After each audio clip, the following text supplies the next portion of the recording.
This is a clip from the latest episode of the Game Football podcast from The Times. To listen to the full show, go to wherever you get your podcasts. Hello and welcome to the Game Football podcast from The Times. Well, it looks like it might be one down, but will the other two go?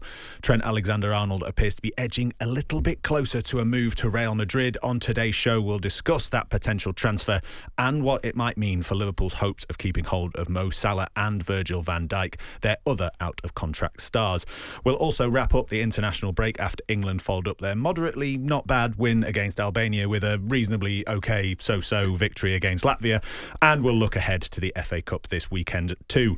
I'm Tom Clark, and joining me today we have the chief correspondent for The Times and Sunday Times, Martin Samuel, the former footballer turned journalist Gregor Robertson, and not only is he the football correspondent for the Sunday Times, but also the Sports Journalist Awards Football Journalist of the Year. Johnny Northcroft is here too.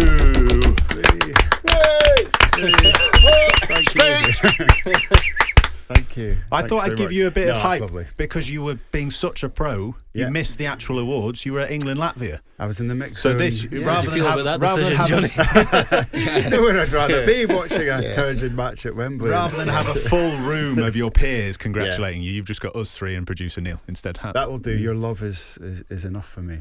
But there you go, listeners. On this podcast, you've got the best football journalist in the country. You don't get that on the overlap, do you? Hey. Might get bants. Don't get the best football. How do you like that? Yeah. Pointed. Take that. Come on. Yeah. Let's have it. Anyway, let's get Working straight. for the Sports Newspaper of the Year as well. Absolutely. Don't worry, Martin. It's all to come. Oh, is it? Planned it all Okay. out. Planned it all out. There's another big plug for everyone in the second half of the show. It's Stay good. tuned just to hear how good we really are. Anyway, let's get straight into it. Trent Alexander-Arnold might be, maybe, could be on the brink of a move to Real Madrid. A much discussed, much muted move to Real Madrid. It's a decision and a transfer that we've discussed on this show, particularly with us four before. Johnny, what was your reaction to the news that came out this week that talks seem to be progressing in the direction of Trent leaving Liverpool? Yeah, that was less striking because I think we've known this was happening. This has been telegraphed for a long time. This was less striking than the actual reaction to it. That's been the thing that sort of bowled me over a little bit, because even knowing this was going to happen, the kind of pain and anger of Liverpool fans is still very, very vivid, and that just brings home, I guess, the nature of football, doesn't it? That we're not necessarily rational about these things. Maybe Liverpool fans would have said, "Yeah, we know Trent's going," but seeing it kind of trailed, seeing videos of in the know social media types telling you here we go and it's about to happen, that seems to have touched the nerve. I understand it from Liverpool fans because this is a emotional sport. I've sat and booed certain Aberdeen players who went to play for Rangers. You don't, taking all that away and putting the rational head on, of course Trent Alexander-Arnold, mid-20s, had a brilliant career at Liverpool. He's got a once-in-a-lifetime chance to play for Real Madrid. He's always been different, Trent. You can see how he plays is different, how he thinks is different. He's just that kind of lad who I think will thrive in Madrid and will see this as exactly what it is. This a chance to broaden himself, do something spectacular, historic with his career. Get all that.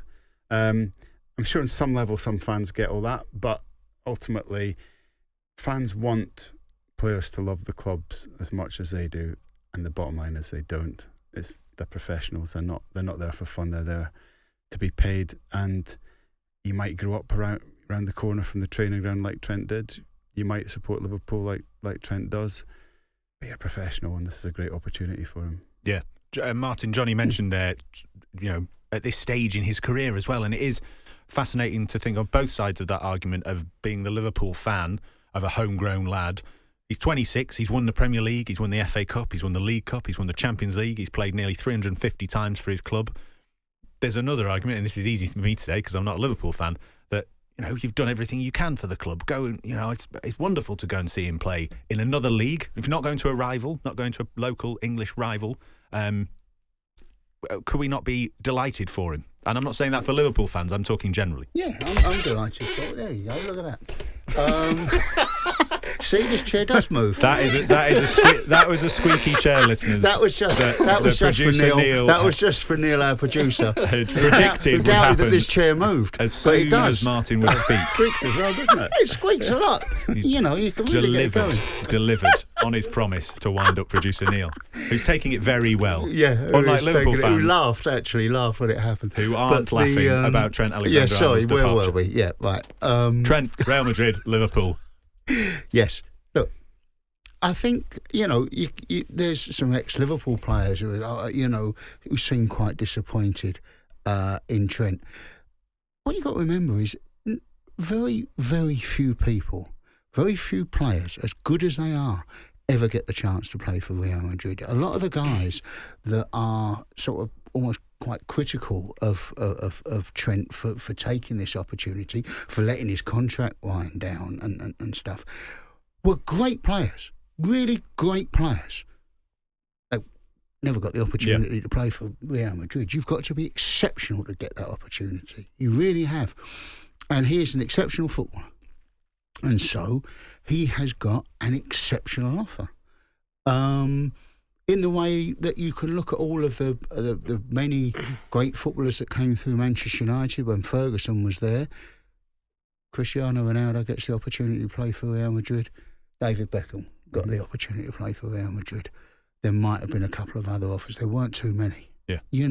So this is the level you're talking about. So, okay, if you're a Liverpool fan, you might be sort of begrudging of it, and you might be furious about it. I don't know why. It's a contract. The contract is wound down. It's not like he's asked for a transfer. It's not like he's walked out. It's not like his performances have dipped. They look as if they're going to win the league, and if they get their act together in the next few weeks, win the league by some distance. So the last thing you will do as a Liverpool player is stick the trophy on the side with the rest of the players and go, there you go. Yeah. Thank you very much. Now I'm off to Real Madrid. I can't feel negative about that. I really can't. And it'll be if we get this guy, if we've got two players in Real Madrid's team, that's healthy for English football as well. Yeah, absolutely. Gregor, your reaction? Yeah, there's like an industry in outrage, isn't there now? There would have been if he turned down Real Madrid. There would have been another industry in Spain saying, "Who is this guy? Who does he think he is?" Turning us down. I think you can park all that, and the main thing is I'm a bit sad that we won't see him playing in the Premier League every week. Yeah. I'm very sad. 100%. He's like one of the most unique footballers I've ever seen play in the Premier League. It sounds like an obscene statement to say, and it is. I played the same position as Trent Alexander-Arnold, and that's just ridiculous. He has the creativity of like a number 10 and the best creative players since his debut. Like the numbers back it up. I've got some. Only Kevin De Bruyne has created more chances since Trent's Premier League debut. Only De Bruyne, Salah and Son have more assists, and he's got the most by any defender in the competition's history, 64. More passes into the box than any other player, 2,500. 400 switches of play, which is nearly twice as many as any other player. How many times do I talk about on this podcast the way he kicks the ball, the way he just sweeps it from right to left out to Robertson often, or anyone, like fade, the way he can arc it either way, left or right. He's a joy to watch. So, like, the fact that we won't see that every week is sad. I'm with the Liverpool fans now. I'm fuming. I'm really sad about it now. I'm glad you've talked about that, Gregor. I was thinking exactly that in a game where everyone's becoming so mechanical and robotic, you've got a player there who, when he gets the ball, because he's got that creative brain and a kind of almost I don't care what happens sense, which infuriates people about his defending sometimes, but he tries things. You just don't know what's coming next, and he plays passes that not only have you not seen, you can't imagine, like the pass to Anthony Gordon for England when he fades it right down the middle. I mean, you can't even imagine how that pass is possible. He's a box of tricks, and actually his flaws make him really watchable as well, because you know that whoever's playing on the left wing against him is going to get opportunities. It makes an open game. But exactly like Greg. I'm gonna miss seeing him. I think something's going to be lost from the Premier League. And I would just say that if Liverpool fans do want to be really angry about something, I think they should just think back to the story of the club in the last 3 years and what happened, and nobody's quite got to the bottom of it. But that period when Michael Edwards leaves as sporting director and there's an interregnum, and it seems that Jurgen Klopp's starting to control some of the transfers. That's bang at that point that Trent should have been given a new contract. 2022, so 3 years ago, if you've got a really talented young player, 3 years is the time you start talking, and then 2 years you need to get it done before they get into that last. That brings you to 2022, just after the Champions League final. Michael Edwards leaves. Trent, by the way, has been criticised by Liverpool fans for his defending. So, he might not have been in the best particular place when we got into the point where he'd been starting to look at new contracts. And I think as with Salah and Van Dijk, Liverpool are in a position where they're paying for the first time 2 or 3 years where they didn't do forward planning properly. And this is the reality in football. The defending criticism has been valid. He also was being dribbled past more than 100 times, 100 times more than any other player since his debut. That's quite interesting. That's a good stat. How many times did you get dribbled past? Crikey, yeah, I'd double it. But the point is, like, it's still, that's part of what makes him unique. It's like he's not really a right back. He shouldn't be a right back. But then when there was the old conversation about should he be a centre midfielder, I don't think he had quite the same effect on his team. He wasn't able to take up those little inside right positions where he could arc in those ridiculously good crosses. You know, he couldn't play the through balls for Salah, like with the inside or outside of his foot, just fade it into his path and behind. Those through balls all the time, yeah. Like his effect on the team from right back was greater than any fullback I've ever seen. Yeah, and so he had to play right back, and you had to take him with his flaws, as Johnny said. So it's going to be interesting to see how that works out. Real Madrid, where the spotlight's probably greater than anywhere else, but I'm here for it. Yeah, Martin or Johnny, was it the same with Steve McManaman? Because obviously the point here is that it's a homegrown lad, Liverpool through and through, etc. Steve McManaman leaves Liverpool to go to Real Madrid, or is it partly what we're talking about because of Gregor says this industry of rage that we live in now, where everyone has to be angry about quite as Mac was also an Evertonian, wasn't he? Yeah, he was. Right. Yeah, he was. But maybe on the ground it was. Maybe if you were walking the streets around Anfield, there was this sense of outrage about Steve McManaman. But I can't. I was writing about football at the time, and I can't really remember it pervading much of the conversation that everyone should be absolutely furious that a man has signed for Real Madrid. Maybe there was more realism then. Yeah. Maybe there was more realism back then, and you just went, this is the opportunity, sorry to repeat myself, to play for Real Madrid. There's not too many clubs. You know, Cristiano Ronaldo would not have left Manchester United for any other club other than Real Madrid. And Ferguson knew that. And all of that that bravado about I wouldn't sell them a virus and all of this, I was there for that press conference. I wouldn't sell them a virus. It was at the, I want to say it was at the Club World Cup. It was in Japan. And then he sold him a year later because he knew that he couldn't stand in his way. The fellow had made it obvious that he wanted, if the opportunity came to play for Real Madrid, he wanted to play for Real Madrid. You can't, they've got a cachet like no other club in the world, I don't think. So, Jude Bellingham the same. Liverpool didn't even bother to compete for Jude Bellingham because they knew he was going to Real Madrid. Probably a little bit less internet and social media back in Steve McManaman's day, which might have played a part as well. Johnny, I said at the start what it might mean for Mo Salah and Virgil van Dijk. Maybe it means absolutely nothing. Do we think it might mean anything for Liverpool's chances of keeping hold of those two players? Two very different situations, of course. I think that the players again hold the cards in that situation, I think. But what it does give Liverpool is financial wriggle room. Because to keep Trent, they would have had to give him a stellar salary. So it does create the opportunity to pay those guys, I guess, what they might be looking for. I don't think they were ever going to be able to keep all three on absolutely astonishing wages. The only thing is, it strengthens the idea Liverpool need a comprehensive rebuild, because I think you could look at that. Andy Robertson's had a bit of an up and down season. They might need not just a right back but a left back. You look at the midfield being exposed a little bit in recent weeks at the top level.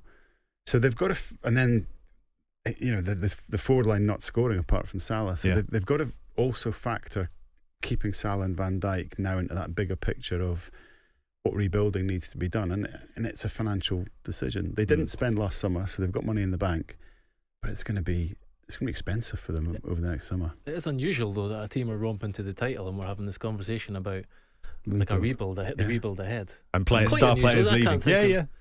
Absolutely. But it's not just, as Johnny's pointed out, it's not just about those 3 players. That's been a part of the narrative throughout the whole season. But there's going out the way they went out of the Champions League, there's suddenly, for the first time, really question, as Johnny said, question about the sort of how robust the midfield is. Yeah. Goals slightly drying up from all the places they were coming from so freely earlier in the season. Yeah, there are just some question marks about what Liverpool will look like next season, not just because of those 3 players, but more broadly, and that's quite unusual when they should be preparing, and they will. They will celebrate this very well, considering the fans weren't allowed in the stadium the last time they won the Premier League. The outlay to replace Trent does depend what they see or where they see Conor Bradley. Yes, yeah. Because Conor Bradley, to me, looks as if he's ready. Yeah. When Conor Bradley has come in place of Trent, he isn't Trent, and for all the reasons, all the numbers and the reasons that Gregor was talking about. He's not, he can't do those numbers, but he's an extremely good right back. He would get into most, if not all, of the other teams around Liverpool at the moment. And so it depends what they're looking for. You hear talk about, say, Frimpong at Bayer Leverkusen, for instance. Yeah. Guys at Feyenoord, guys at PSV. Well, if they're buying a first-choice right back and Conor Bradley's stuck as the understudy again, I don't know how long he can stay there and be happy with that position, number one. Number two, if what you're buying is an understudy to Bradley, well, that sort of player is not necessarily going to break the bank. No. A reserve right back is not going to be your biggest outlay of the summer. So that gives them a little bit more wiggle room as well. I'm just looking at, say, Kelleher, who has waited very patiently for his chance to succeed Alisson, and now looks as if he's going to be number 3 next season, and for that reason wants to go. They've got to be careful with Conor Bradley that you don't just push him back down the order again. Johnny, would you give it to Conor Bradley? Yeah, I would. No, I think that is a backup role that you're looking to buy for. But Martin's right; it's pretty difficult to do that when you're Liverpool standard. But that, Conor Bradley's outstanding as a normal right back. He's just overlapping right back. Old school. He's just not Trent, but that's no one is. No, but no one is. But they need that creativity will have to come from somewhere else. Because fantastic, I think, as let's say Gravenberch has been. He's not a Pirlo number 6, is he? No. And it's funny saying the midfield's been shown up a little bit. I mean, they've all had pretty good seasons, McAllister as well, and Szoboszlai. But there is something missing in the mix there. Yeah. In terms of creativity. Maybe sign Kirkes from Bournemouth and go Bradley and Kirkes, old school, just bombing down the wings, 2 fullbacks. Yeah, I'd be there for that as well. Party like it's 1998. I tell you what, if it wasn't for the man's injury record, if Maresca wants to mess Reece James about as a right back, if it wasn't for his injury record, you'd look at something like that. Absolutely, you'd look at someone like that.